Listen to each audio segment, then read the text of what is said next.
Welcome to the Real E-commerce podcast, your go-to for straight talk and smart tips from the world of online retail.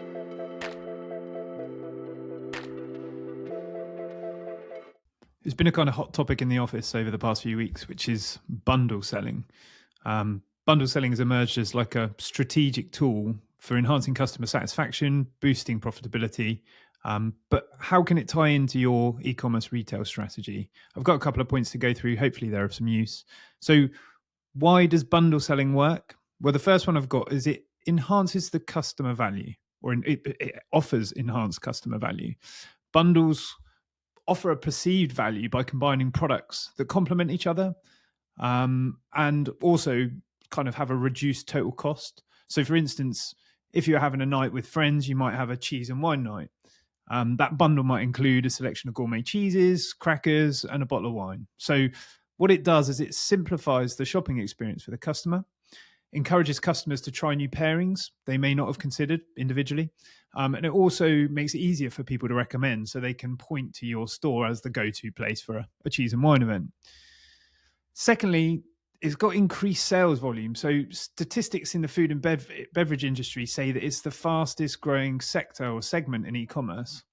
Bundles tap into this and encourage sort of larger purchases and increase the average order value. So if you're a beer retailer like 8 Arch Brewery, they're helping us with an event in the next couple of days, then why not bundle in a branded glass to drink from, or a packet of crisps or bar snacks with a paired flavour? All you've done then is you've added additional revenue to what might have been a fixed order value. And you've also added some additional value to the customer because they've got some things that complement what they've purchased. The third thing on the list is inventory management. So bundles actually help manage inventory by pairing slower moving items with, say, bestsellers. A coffee supplier could bundle their less popular flavor syrup with their top selling coffee. And this prevents like a slow moving stock from being isolated and listed on its own and sort of gathering dust, if you like. So pairing these two together allow you to sell the fast moving product with a slow moving product at a perceived lower price. So again, it helps get rid of some of those inventory things that might be hanging around. Hopefully none of them have like birthdays in the warehouse, but certainly if they've been around a while, it might be time to pair them up with something that moves a bit quicker. Fourth on the list is customer retention and loyalty. There's tons of ways of doing this, obviously, but by providing like unique value-added bundles, retailers can enhance customer loyalty. Like a monthly new flavor subscription box might be a good example. So if you're in like drinks or juices, you could keep customers coming back who are keen to explore new flavors, new tastes, and different combinations each month. Don't forget, you could also bundle this within sort of free gifts.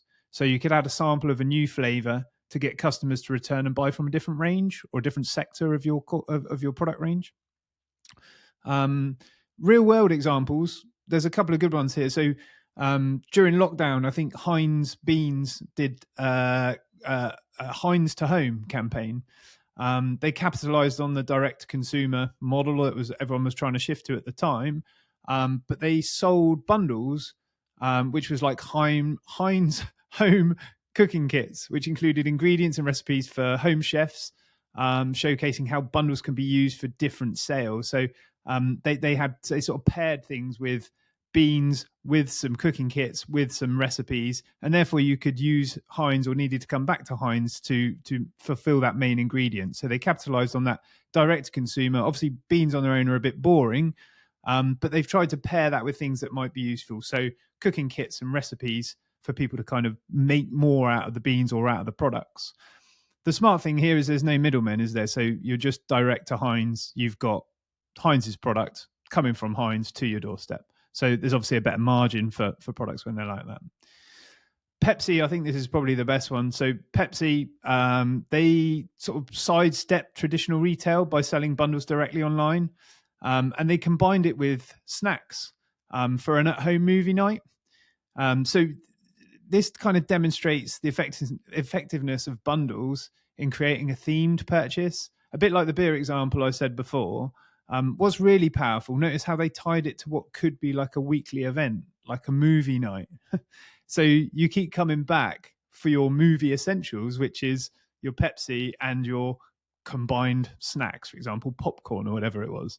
So again, smart pairing, and they've looped it into almost what could be a subscription, or it could be like a weekly thing that you came to order.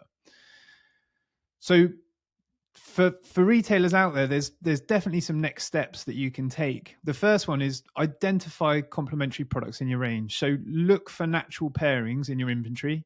For example, pairing teas with biscuits or craft beers with nuts. Think, like a natural fit, what naturally fits together. Bundle them together. Obviously, customers are expecting a slightly better price by buying a bundle. And you can also think about that slow moving, fast moving stock pairing, if you like.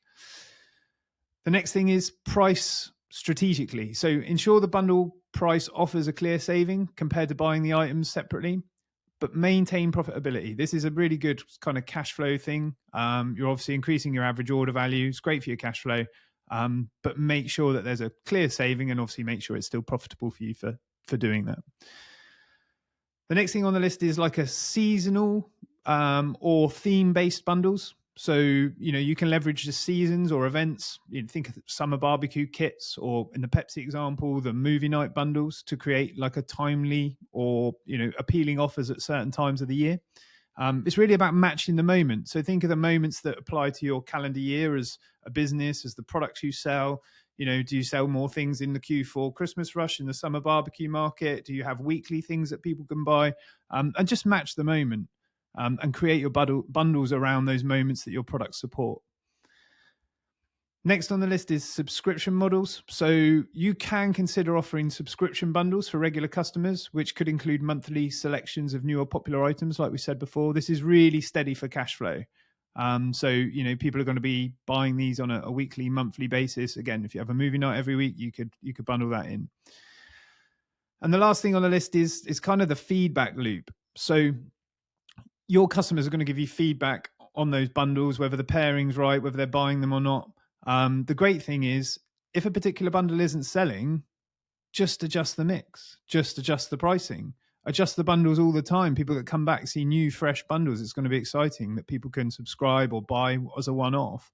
Don't be afraid to adjust fast, because that just allows you to try different things, fall over fast, find out what works. And once you've got some core bundles, you can then keep them for the long term. Bundles aren't just a gimmick. They sell more, they clear stock, they keep customers happy, they keep customers around. Food and drink retailers especially, this is your next move. Make it count. There's a couple of apps that we've been talking about in the office, and one that we'd like to highlight today is one called Flair. Marcus, our head of customer services, has been using this with a couple of clients. But Flair is basically like a custom date picker for food and drink deliveries. It's mainly used for like perishable goods, but you can also use it for things that might be overly large or, highly valuable products, where customers can actually choose the delivery date. And it also works by adjusting the order status based on delivery settings to make processing automatic, and allows customers to get the product when they want it, rather than, just because it's going to be delivered the next day or in 2 days. So think of the movie night, have a movie night every Friday. Well, why not allow me to choose the delivery to come on a Friday so I know it's fresh? Or my wine and cheese night is on Monday, or whatever it might be. Especially in food and drink, I think it's really relevant that you can choose the date that you want that to come. A good thing about this is delivery settings in the app can be adjusted per market, which is like another USP. So obviously, if you sell to different markets, you can adjust the settings for that. And there's lots of other added benefits where you can manage the customer communications and things like that through the app. So you can go and check that out. That's at getflair.co.uk. Hopefully the bundle stuff's been useful. If you need to talk to us, you know where we are. Follow the Real E-commerce podcast and visit realagency.co.uk for more e-commerce content like this.